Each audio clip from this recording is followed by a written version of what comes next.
couple milliardaire, Sylvia, la dame de fer. Les Blocher racontent comment ils vont conquérir la Suisse. Bonsoir à vous tous. Dans la série des couples conquérants, les Américains ont eu Hillary et Bill Clinton. Et nous avons Sylvia et Christophe Blocher, le duo le plus controversé et surtout le plus ambitieux de la vie politique suisse. C'est que chez les Blocher, les rôles sont très bien distribués. Monsieur s'agite sous les feux de la rampe, tandis que madame tire les ficelles dans l'ombre.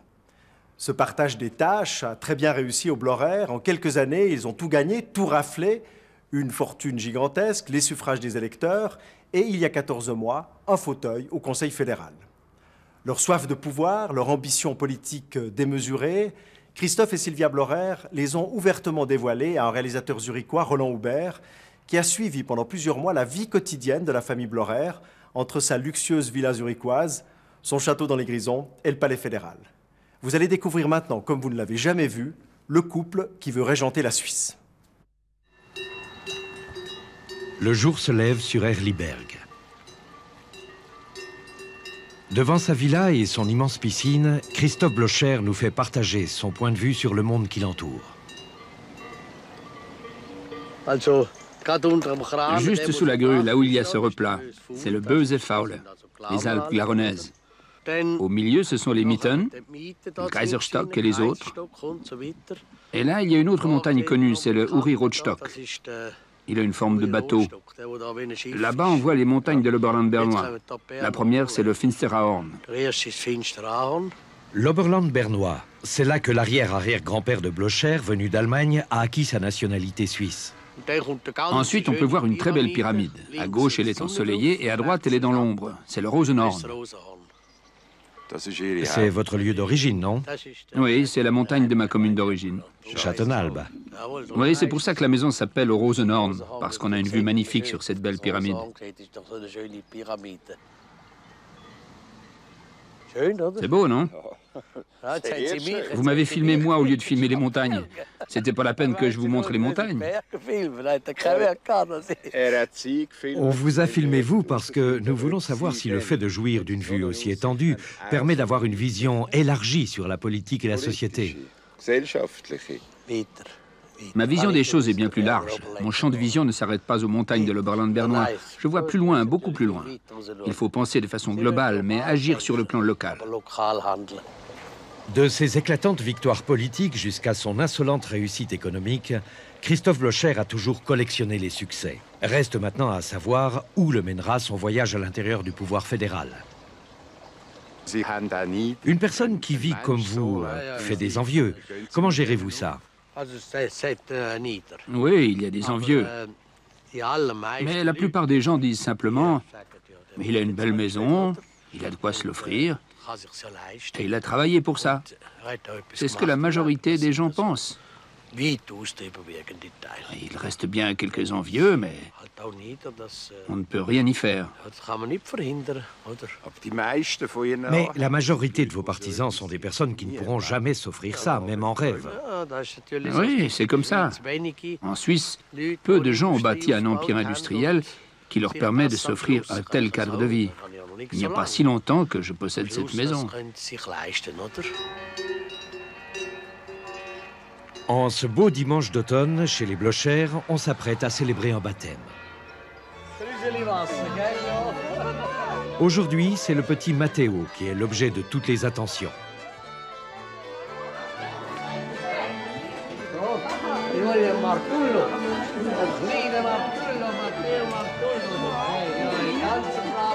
Sylvia, la grand-maman, est très fière de son troisième petit-fils. La fête est animée par l'ancien conseiller national UDC, Jacob Freund, le musicien attitré de la maison Blocher. Roberto Martullo, gendre des Blocher, est un immigré de la deuxième génération. Et aujourd'hui encore, ses parents s'expriment principalement en italien. La mère du petit Matteo, c'est Magdalena, devenue patronne du groupe Ems Chemi depuis l'élection de papa au Conseil fédéral. Les autres héritiers, ce sont Marcus, Myriam et Raël. En da ist rechts über, da kommt ein spitziger Berg. Ja. Das ist Finsteraarhorn. Und dort, wo es steil runtergeht, unten ist Grindelwald. Dort bist du die Heim. Ja. Les Blocher, Sur le plan économique, c'est l'une des familles les plus prospères de Suisse. Et sur le terrain politique, leur ascension vers le pouvoir paraît irrésistible.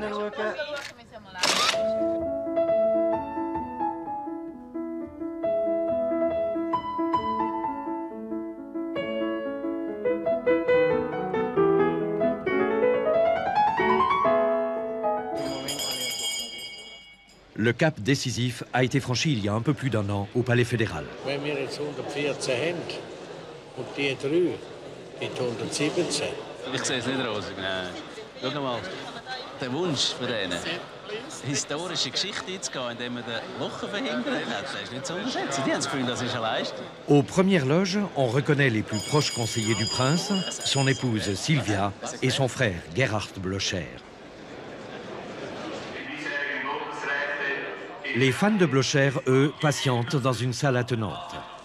Gewählt ist mit 121 Stimmen. Est élu avec 121 voix. Herr Nationalrat Christoph Blocher. L'élection de Christoph Blocher au Conseil fédéral, un électrochoc pour la Suisse. Ich mache, was ich kann und ich hoffe, dass uns Gott helfe, dass es gut rauskommt.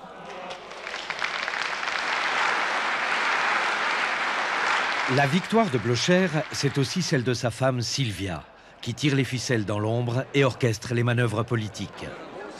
Le couple Blocher, une équipe invincible.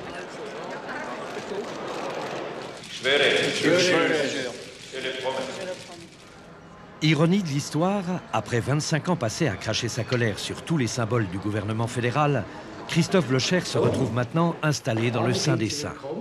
Un vaste bureau de conseiller fédéral, orné d'un magnifique tableau de Hodler, qui appartient à la Confédération. Il est beau, non? Oui, il va bien là. Parlez-nous des aménagements de ce bureau. Déjà? À l'occasion. Je peux en parler maintenant, on a le temps. Ça n'a rien coûté, c'est ça qu'il faut qu'il sache. Oui, sauf le bureau, on l'a acheté. Ça, on peut quand même le dire.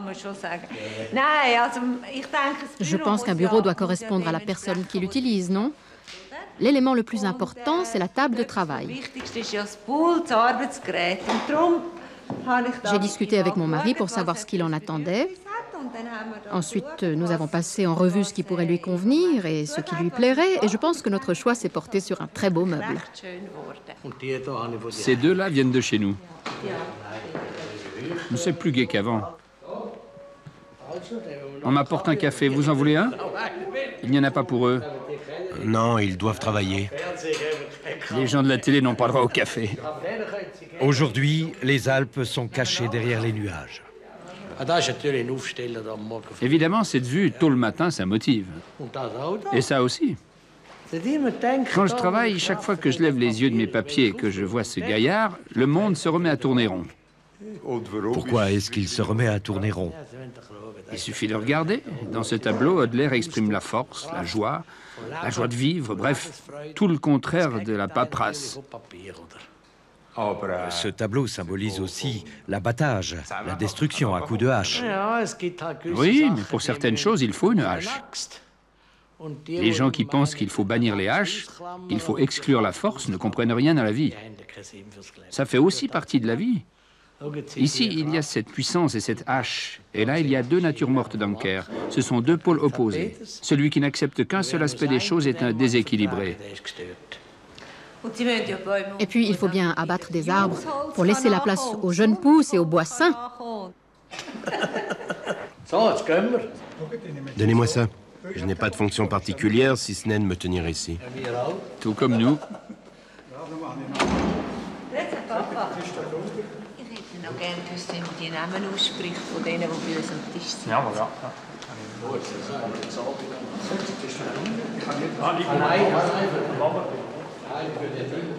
Le couple Blocher commence sa longue marche à travers les institutions. Pendant des années, c'était la gauche qui débattait de la voie à suivre pour s'emparer du pouvoir. Désormais, les Blocher donnent le ton.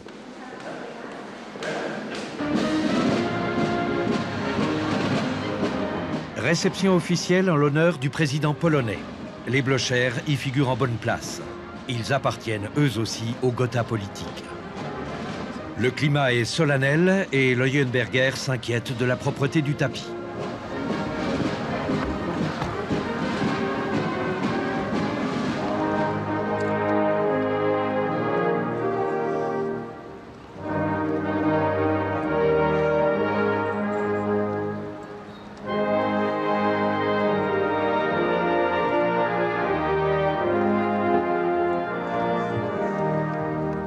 Après les flonflons bernois, retour à Herliberg. La villa des Blocher est plus richement décorée que le palais fédéral. On y trouve des dizaines de toiles de Hodler et Anker. Cette cage d'escalier est belle, claire, lumineuse, spacieuse et décorée de tableaux merveilleux. C'est un bel endroit dans lequel nous nous sentons bien, qui nous plaît. Alors qu'à Berne, comme nous l'avons déjà constaté, on se sent un peu plus à l'étroit. Pourquoi s'infliger une chose pareille, se faire élire au Conseil fédéral, alors que vous aviez déjà vécu une ascension exceptionnelle? Considérons uniquement votre salaire. Actuellement, par année, vous gagnez environ ce que vous gagnez en un jour auparavant. Pourquoi vous infligez ça? Ce n'était pas moi, c'était toute mon entreprise qui gagnait cette somme par jour. De ce point de vue, vous avez raison. Pour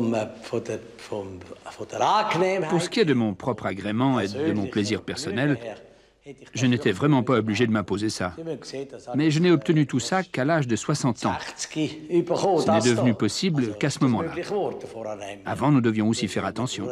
On ne s'en est jamais plaint. Et puis cette occasion s'est présentée et je suis ravi que ma femme ait construit cette maison autour de nos tableaux avec cette magnifique cage d'escalier. Les Blocher vivent dans un véritable musée, au milieu des œuvres de Ferdinand Hodler et Albert Anker.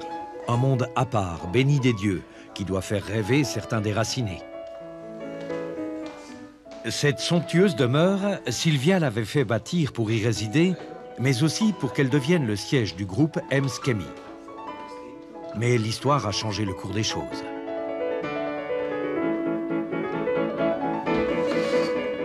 Les Blocher passent désormais une bonne partie de leur temps dans leur pied-à-terre à Berne.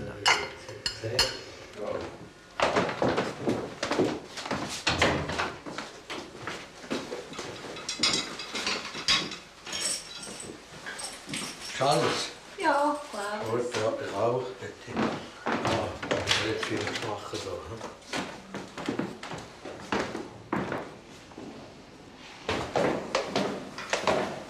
Pour éviter de longs séjours à l'hôtel, le couple a loué un confortable appartement dans la vieille ville. Vous voyez cette cage d'escalier? C'est aussi un sacrifice que j'accepte de faire. Vous vous souvenez de celle que nous avons à la maison? L'ascension des Blocher a été fulgurante. Ce fils de pasteur sans le sou et cette modeste institutrice ont réussi à devenir un couple de milliardaires qui évolue dorénavant dans les plus hautes sphères de l'État.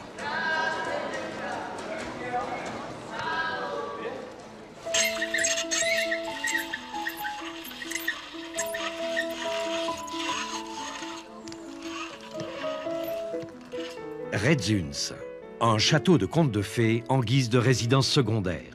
La demeure appartient à Heimskemi. Les Blocher sont en quelque sorte les locataires de leur fille, Magdalena, la nouvelle patronne d'Ems.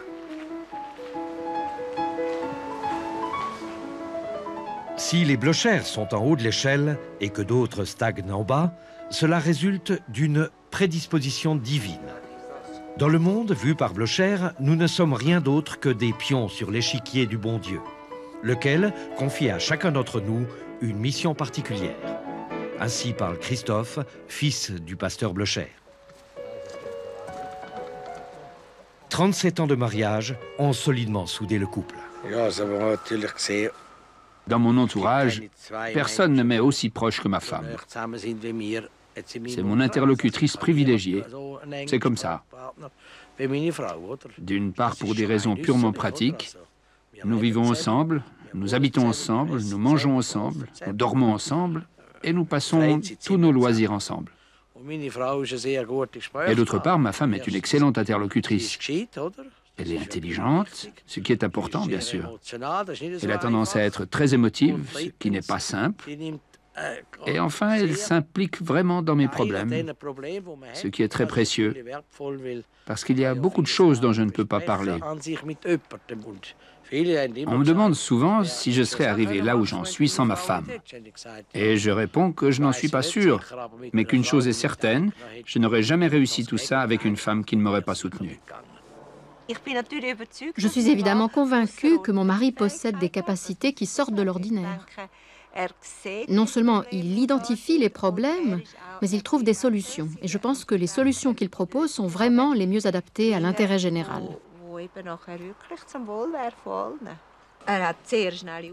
Il saisit les choses très vite, c'est l'un de ses points forts. Il comprend tout de suite de quoi il s'agit et il est capable de prendre des décisions très rapidement. Il fait plus que comprendre les choses, il prend des décisions. De plus, il a la force de concrétiser ces décisions. Il faut avoir de la force pour agir, pour que les choses se réalisent. Il possède toutes ces qualités et c'est pour ça que j'ai pensé qu'il pouvait vraiment assumer cette tâche. À vous écouter, on a l'impression d'avoir affaire à un surhomme. À un homme qui sort de l'ordinaire. Merci beaucoup. Je précise qu'elle ne manifeste pas une si haute opinion de moi à chacune de nos discussions. Mais combien de temps les Blocher, Christophe Blocher, compte-t-il rester au Conseil fédéral? C'est moi qui ai fixé la limite. Vous?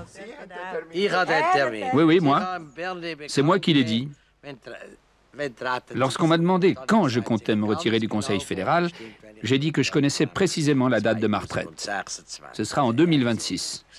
Parce que c'est à cet âge-là qu'Adenauer a pris la sienne. Et ce qu'Adenauer a fait, je peux le faire aussi. De plus, je suis à mi-course de mon parcours politique. Ainsi, j'aurais passé à peu près autant de temps au Conseil fédéral qu'au Conseil national. Pour autant que je sois réélu, évidemment. C'est un peu présomptueux de parler comme ça, mais il faut dire qu'en Suisse, les choses vont lentement. Le château de Retzuns, c'est la citadelle des Blocher dans les Grisons. La demeure a d'ailleurs toujours abrité des personnages désireux de façonner la Suisse. Les Habsbourg, Napoléon Ier et Christophe Blocher. Comme toutes les richesses que renferme le château, cette fresque appartient officiellement à Ems Chemie, la florissante entreprise qui est la source de l'immense fortune des Blocher.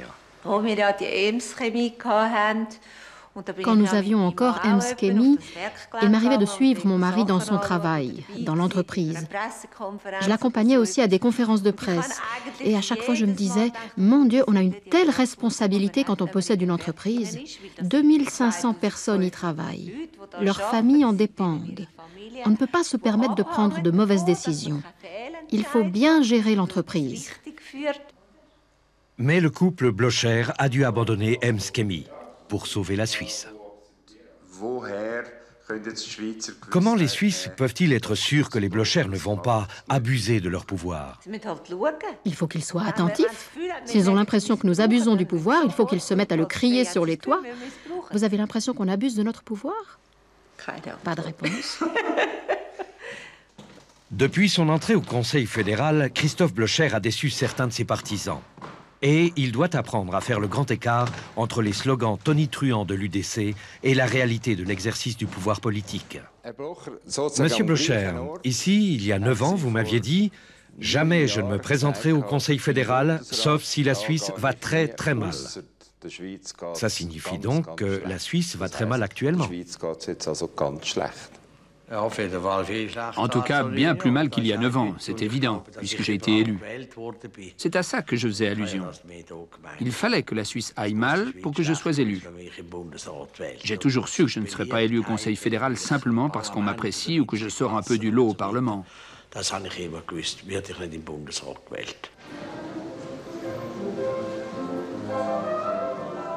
C'est donc à ça que ressemble un loup déguisé en agneau. Christophe Blocher dans les apparats du pouvoir, on n'avait encore jamais vu ça. Manifestement, les Blocher aiment le pouvoir, mais ils restent discrets sur leurs projets politiques. Ils préfèrent agir, convaincus qu'ils sont que la Suisse se conformera à l'idée qu'ils s'en font.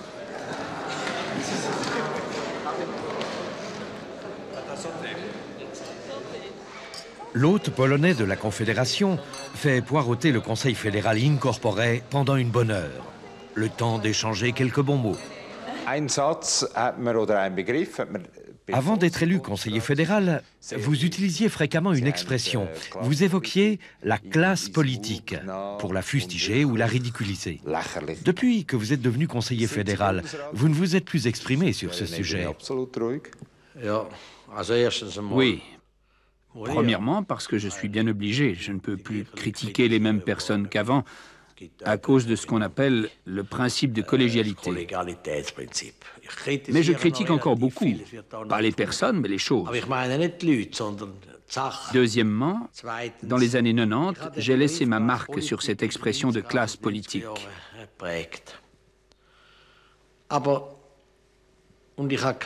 Je pensais, d'ailleurs c'est ce que je pense encore aujourd'hui, que la politique ne devrait pas être une affaire de classe. Les politiques se sont transformés en une classe, en quelque chose de particulier, d'élitaire.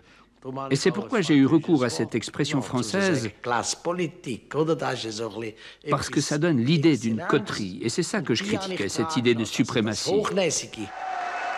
Devenu conseiller fédéral, Christophe Blocher a dû renoncer à la présidence de l'ASIN, un redoutable lobby fort de 50 000 membres. Je ne peux malheureusement pas vous dire que le Conseil fédéral suisse est content et vous transmet ses salutations.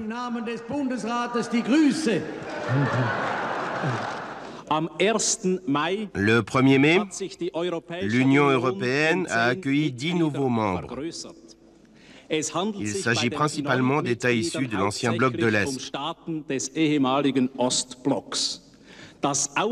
On ait précisément choisi un 1er mai, un jour férié socialiste, pour marquer le début de l'élargissement vers l'Est, devrait donner matière à réflexion et réveiller des souvenirs désagréables, et cela pas uniquement dans les pays concernés. La soviétisation de l'Europe va-t-elle se poursuivre? Il y a 20 ans, Blocher a fondé l'ASIN, l'Association pour une Suisse indépendante et neutre, qui a toujours milité contre l'adhésion à l'ONU et surtout contre toute intégration européenne. Lorsqu'on vous côtoie, on a affaire à une personne extrêmement charmante, à l'écoute, attentive. Mais dès que vous êtes en conflit, vous devenez grossier, vous n'écoutez plus, vous coupez la parole. Il y a un temps pour tout. Il y a un temps pour écouter et un temps pour couper la parole. À mes débuts au Conseil fédéral, tout le monde a été très étonné de ma capacité d'écoute, alors qu'il s'agit de l'un de mes points forts. Je les connais bien. Ma capacité d'écoute est meilleure que ma capacité à m'exprimer. Je ne suis pas un bon orateur. Je ne parle pas de vos capacités d'orateur, mais de votre faculté à récriminer. C'est parce que parfois il y a matière à redire. Ça dépend des situations. Il y a un temps pour tout. De plus, je ne le fais pas consciemment. Par contre, en situation de combat, on ne caresse pas son fusil. On tire. À la guerre comme à la guerre. Blocher se pose volontiers en adepte du dialogue, mais fondamentalement, il reste un redoutable polémiste.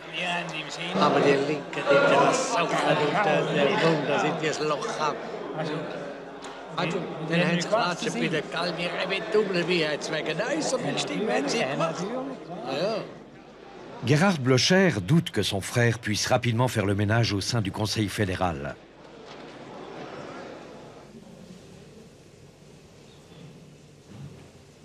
En arrivant au palais fédéral, votre frère a dit « c'est mortel ici ». Oui, et il n'était pas le seul à le dire. Au début, je disais pareil, mais maintenant, ça ne me frappe plus autant. En tout cas, ça manque de vitalité. Quand je parle de changer les mentalités, c'est pour qu'il y ait davantage de joie de vivre, davantage de confrontation. Il faut admettre qu'on puisse faire des erreurs. Ça, c'est quelque chose dans cette administration. Personne ne commet jamais d'erreur. Si vous dites à quelqu'un « c'est mauvais », il est vexé à mort. C'est une condamnation à mort. Alors qu'il est évident que tout le monde peut commettre des erreurs. Et ainsi de suite. Il faut de la vie, de la joie. La vie est amusante. Et je la trouve tout aussi amusante au Palais fédéral. Une année après l'arrivée de Blocher, la vie est-elle vraiment plus animée, plus amusante au Palais fédéral? D'après certains de ses partisans déçus, Blocher a brassé beaucoup d'air et n'a rien proposé de particulièrement novateur. Mais il est vrai qu'il a encore 20 ans de gouvernement devant lui. Pendant que son mari discourt, Sylvia orchestre les rencontres avec les journalistes. Les Blocher se sont partagés les rôles. Madame lance les idées de monsieur sous forme de ballons d'essai dans la presse. Sylvia profite de la tribune que lui offre la Sonntagszeitung pour tester le projet politique du couple Blocher. Also, der Fotograf wünscht, wenn es geht, dass Sie da sitzen. Wäre Ihnen das recht? Ja, das ist schon oben. Steht's denn wirklich so schlecht? La Suisse va-t-elle vraiment si mal? Que faudrait-il changer dans le système actuel? Oh, vous me posez directement ce genre de questions? Évidemment, j'ai beaucoup réfléchi à cette question.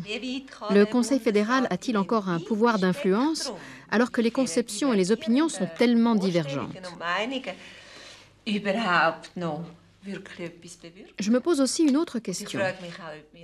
Nous, les Suisses, est-ce qu'on peut se permettre d'avoir un gouvernement qui n'a pas les moyens d'être aussi efficace qu'il pourrait l'être s'il était plus homogène? Ça signifie qu'il faudrait avoir un conseil fédéral monocolore. Quels sont nos objectifs les plus importants? Que visons-nous? Il s'agit d'élire le Conseil fédéral en fonction des objectifs visés.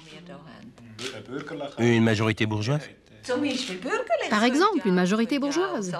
Mais on peut imaginer d'autres majorités, le PS, le PDC, les Verts, ça pourrait les intéresser. Ainsi, le gouvernement aurait une marge de manœuvre bien plus importante. Et en Suisse, on a besoin de ça. Tout le monde se plaint que la situation est intenable.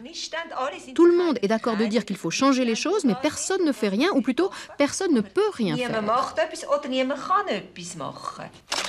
La stratégie de Sylvia Blocher est claire. Il faut rompre le consensus et instaurer un gouvernement de droite placé sous la direction de Blocher. Ces déclarations font couler beaucoup d'encre.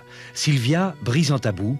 Jamais auparavant, une épouse de conseiller fédéral n'avait pris position de façon aussi affirmée. J'avais l'intention de dire que la situation actuelle n'était pas satisfaisante, je l'ai dit, et je peux vous le répéter encore. Vous l'avez dit, vos propos ont été enregistrés, ça a entraîné passablement de réactions, puis votre mari est intervenu. Tout s'est donc passé selon un scénario préétabli. Oui, les choses se passent comme prévu. Mais en ce qui concerne l'interview de ma femme et la conception des choses qu'elle a exprimées, il ne s'agit pas là d'un scénario très précis.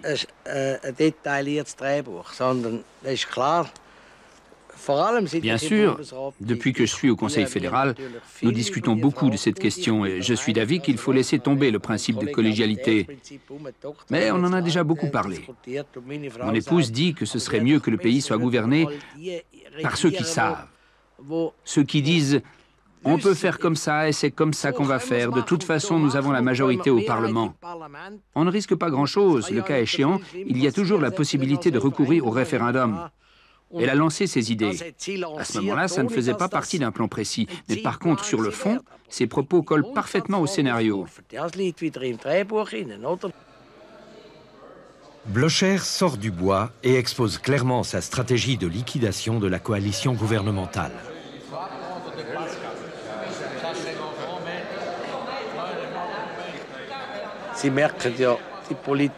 Le paysage politique se fissure. Vu de près, il ressemble à un poulailler dans lequel le renard aurait réussi à s'introduire.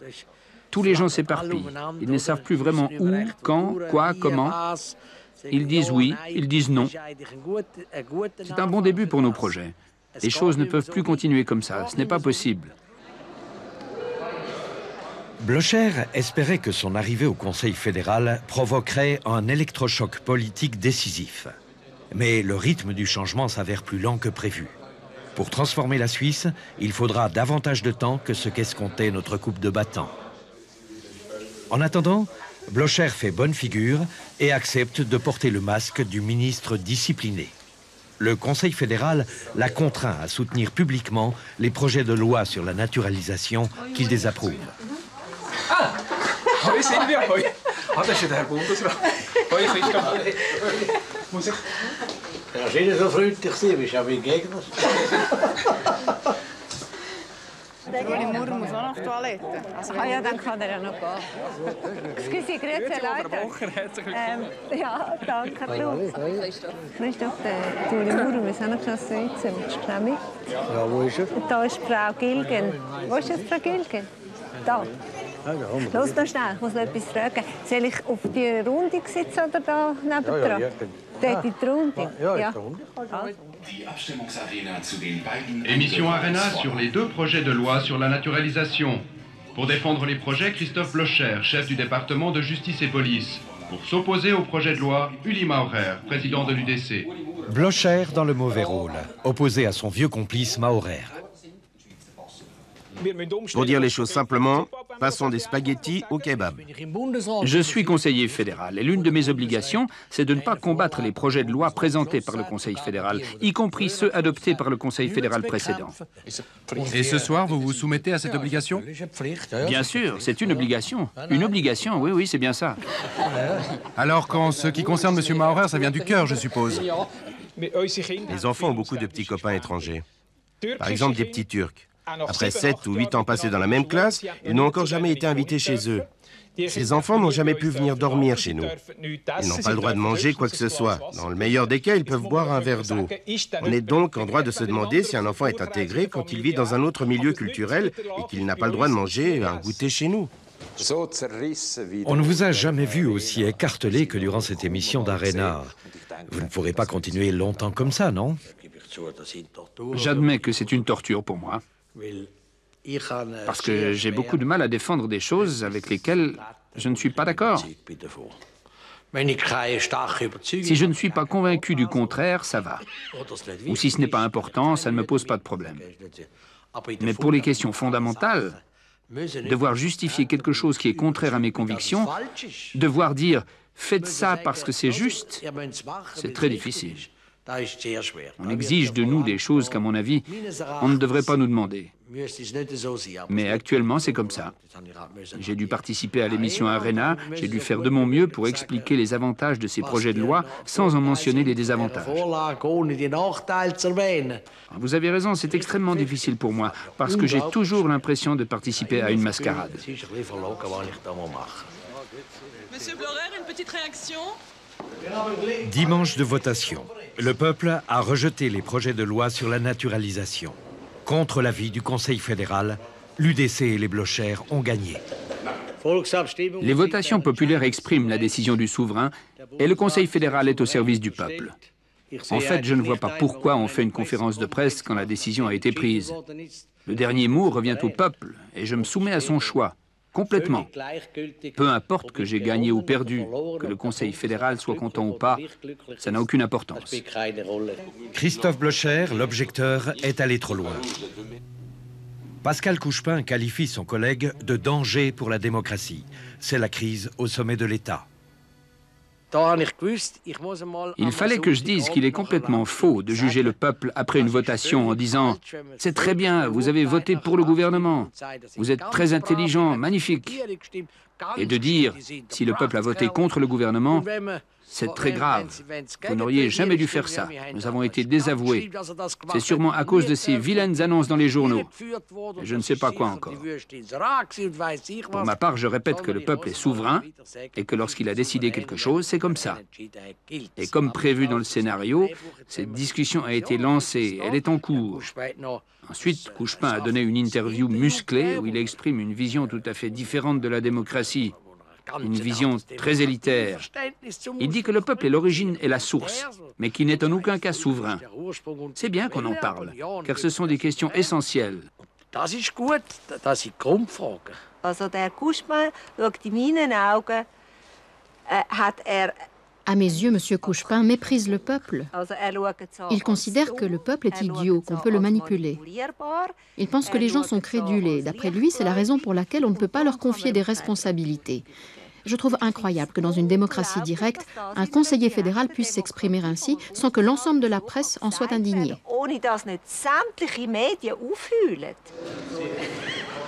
La basse-cour est en effervescence, même si les coqs de combat se pavanent en tenue de gala. Les Blocher ont fait un pas en direction de leur objectif ultime, à savoir un gouvernement monocolore de droite dirigé par l'UDC. Les Blocher veulent le pouvoir et donc en finir avec le consensus mou. Moritz Leuenberger semble avoir oublié, mais il y a 20 ans, la gauche avait la même vision critique que les Blocher.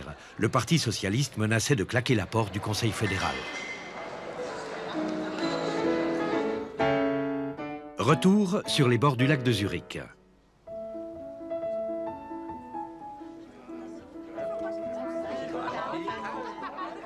Sylvia Blocher a grandi dans l'Oberland zurichois et a suivi ses classes dans la commune de Wald. Elle était élève à l'école secondaire lorsqu'elle a rencontré Christophe pour la première fois. Vestige de cette époque, une photo de classe avec au centre une certaine Sylvia Kaiser, devenue Blocher.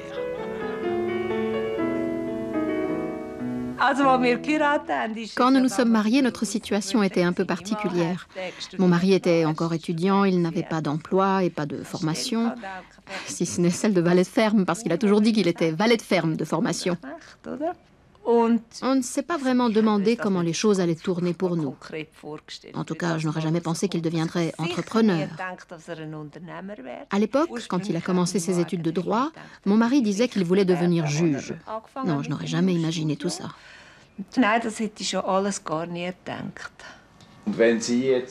En prenant un peu de recul, pouvez-vous répondre à cette question? Qu'est-ce qui pousse votre mari à faire tout ça?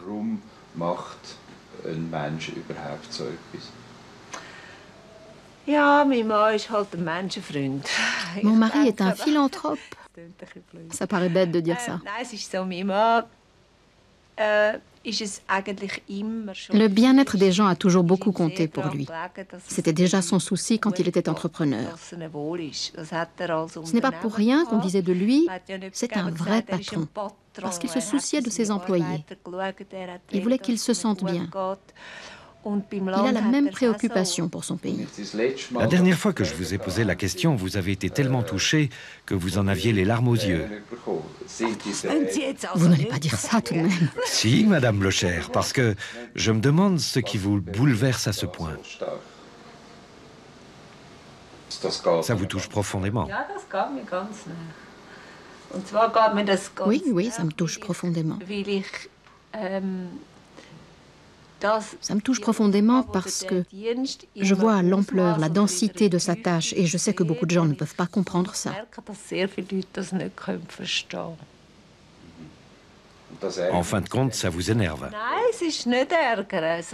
Non, ça ne m'énerve pas, c'est plutôt une sorte de... Ça me touche quand on se méprend sur ses intentions, quand on lui attribue des intentions qu'il n'a pas.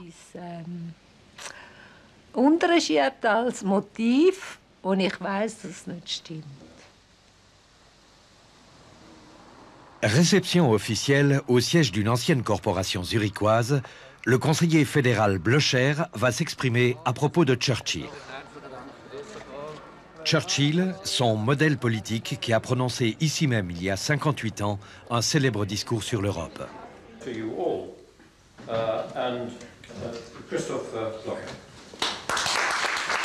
Christophe Blocher veut saisir l'occasion pour se défaire de son image d'éternel protestataire et imposer celle d'homme d'État.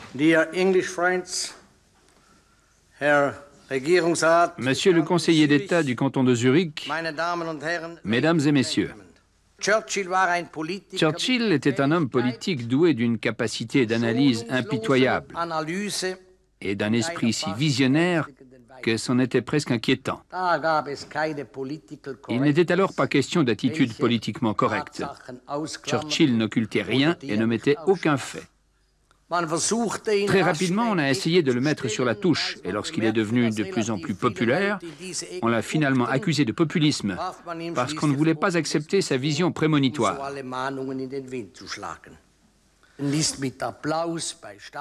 Christophe Blocher n'a pas froid aux yeux. Il se compare carrément au vieux lion britannique. Mais à mon avis, ses contradictions intérieures, son air revêche, son goût des réalités sans phare, sa force positive dans l'obstination et son désir, parfois presque enfantin, de la provocation, constituaient les éléments indispensables qui lui ont permis de mener ce combat pour la liberté d'une façon aussi magistrale.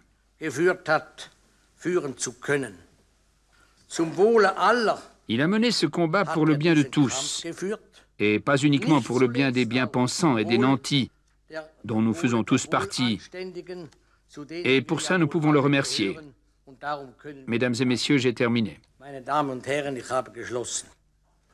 Le lendemain matin, la presse emboîte le pas. Blocher, le Churchill suisse. Grâce à la colossale fortune que leur a apporté le développement d'Ems-Chemie, les Blocher ont bâti un véritable palais destiné à servir à la fois de résidence pour le couple et de siège pour l'entreprise. En quittant ses appartements privés, il suffit à Sylvia Blocher de traverser l'étage qui abrite la collection de tableaux et de longer la piscine pour rejoindre les bureaux d'Ems-Chemie. Désormais, la patronne des lieux, c'est sa fille aînée, Magdalena.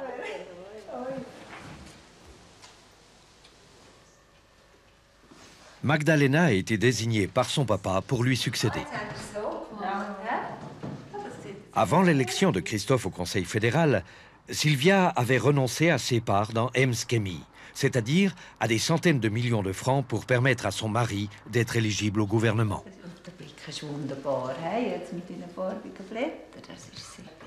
Le ministre de la Justice n'a pas encore emporté à Berne cette hache, un cadeau insolite que lui a offert l'ensemble du personnel d'Ems. Magdalena, directrice d'une très grosse entreprise, et Sylvia, stratège politique, ne correspondent pas vraiment à l'image conservatrice de la femme que véhicule l'UDC de Christophe Blocher. Chez nous, les femmes et les hommes ont toujours été au fourneau. Le dimanche, c'est toujours lui qui faisait à manger pour donner congé à ma mère. Comment dire? Nous avons été élevés de manière très égalitaire. De toute façon, mon frère était minoritaire. Nous sommes 3 sœurs et il a toujours été traité de la même façon que nous. Mais c'est tout de même étonnant d'avoir une telle image en tête alors qu'il est entouré de femmes comme vous. Oui, l'image est étonnante, mais je ne sais pas quoi vous dire. Moi, c'est plutôt l'image qui m'étonne et pas la réalité. C'est probablement aussi une image qu'on essaie de lui attribuer pour le dénigrer. Myriam, la deuxième fille des Blocher, est cadre supérieur chez Turella. Elle fait visiter la cidrerie à ses parents, c'est-à-dire à Madame et Monsieur le ministre, accompagnés pour l'occasion d'un huissier et d'un chauffeur. Depuis 2 ans, cet ingénieur spécialisé en denrées alimentaires dirige un important secteur de l'entreprise, pour la plus grande fierté de ses parents qui suivent de très près la carrière de leur rejeton. Le nouveau conseiller fédéral inaugure l'Olma, la foire de l'agriculture à Saint-Gall. L'atmosphère est à la fête, même si la politique agricole ultralibérale prônée par Blocher reste en travers de la gorge de nombreux paysans. Il y a un temps pour parler et il y a un temps pour se taire. Aujourd'hui, il est temps de parler. Mesdames et messieurs, je pense qu'on a poussé les choses trop loin. Je fais référence aux interventions de l'État qui partaient d'un bon sentiment. Si lors des négociations à l'OMC à Genève, les propositions concernant les droits de douane avaient passé la rampe, la baisse des recettes agricoles atteindrait 2,5 milliards de francs. La protection douanière disparaîtrait et ça impliquerait qu'il faudrait donner les moyens aux paysans de produire pour 2,5 milliards de moins. Pour leur permettre de réaliser cet objectif, laissons-les faire, mais dans ce cas, il faut les libérer du corset qui les emprisonne. À la foire de Saint-Gall, Blocher incite sans cesse les paysans à devenir des entrepreneurs.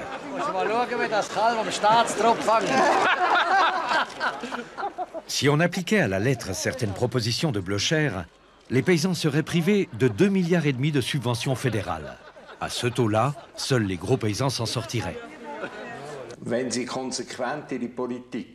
Si vous comptez poursuivre votre politique actuelle, il faudra logiquement que vous adoptiez une autre position envers vos propres partisans, par exemple les paysans.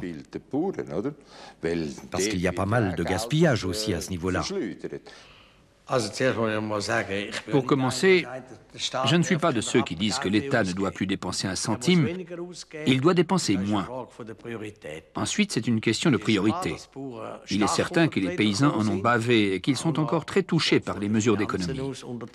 Il faut donc mener une politique agricole qui permette aux paysans de survivre. Il faut que nous fassions en sorte que le paysan devienne un entrepreneur Et pour ça, il faut le libérer des attaches qui le lient à l'État, qui sont énormes et qui augmentent ses coûts de production. Tous ces contrôles, ces réglementations, ces interdictions, il faut supprimer tout ça. Reste que certains, sans être pour autant des paresseux, n'y arriveront pas. Résultat de cette logique, les riches s'enrichissent et les pauvres s'appauvrissent, et pas seulement chez les paysans.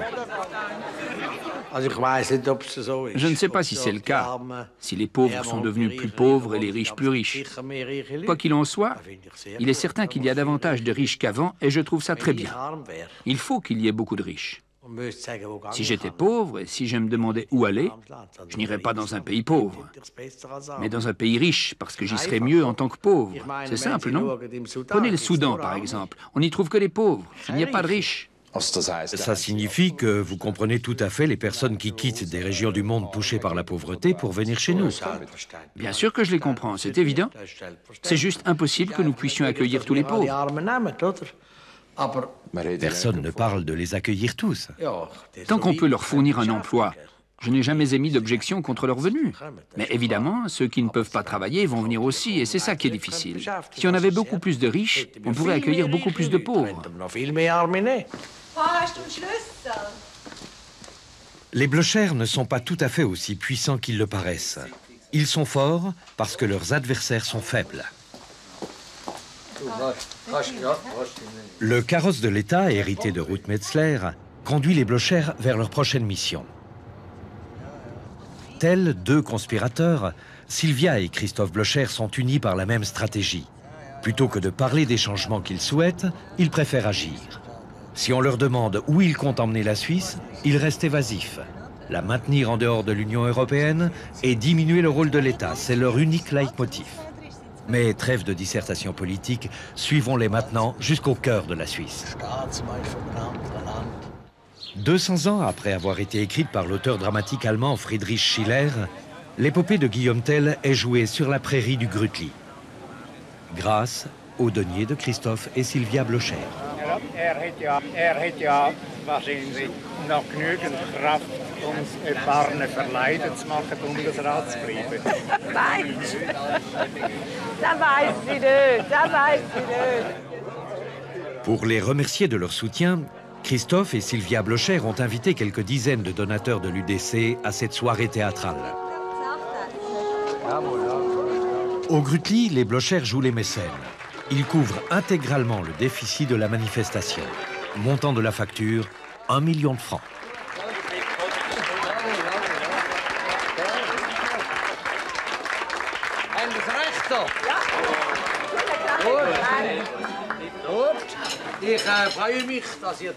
Je suis ravi que vous soyez présents et je suis très heureux d'avoir le plaisir de vous inviter. Vous verrez, vous allez passer une soirée formidable. Je suis arrivé en retard parce qu'il fallait que je travaille. Et je me suis dit qu'il se repose. Si moi je travaille à Berne, ça suffit. Je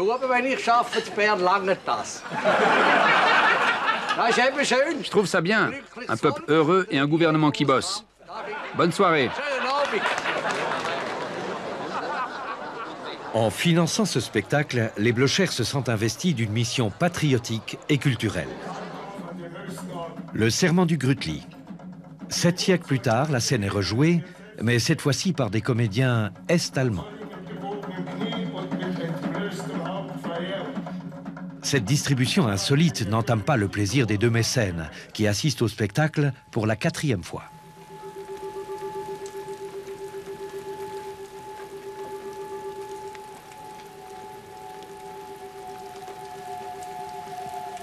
Wir wollen sein ein einzig Volk von Brüdern, in keiner Not uns trennen und Gefahr.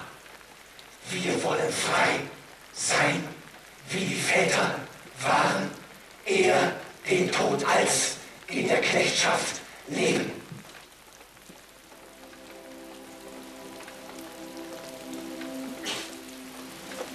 Les Blocher veulent-ils ramener la Suisse au temps des premiers confédérés? C'est incroyable, le message que le serment du Grütli nous transmet. Que peut-on faire pour que la liberté triomphe? C'est une question qui revient sans cesse, n'est-ce pas? Quelle différence entre des gens qui combattent pour la liberté et des terroristes? La liberté, c'est toujours la liberté de celui qui pense autrement. La citation n'est pas de Blocher, mais de Rosa Luxembourg.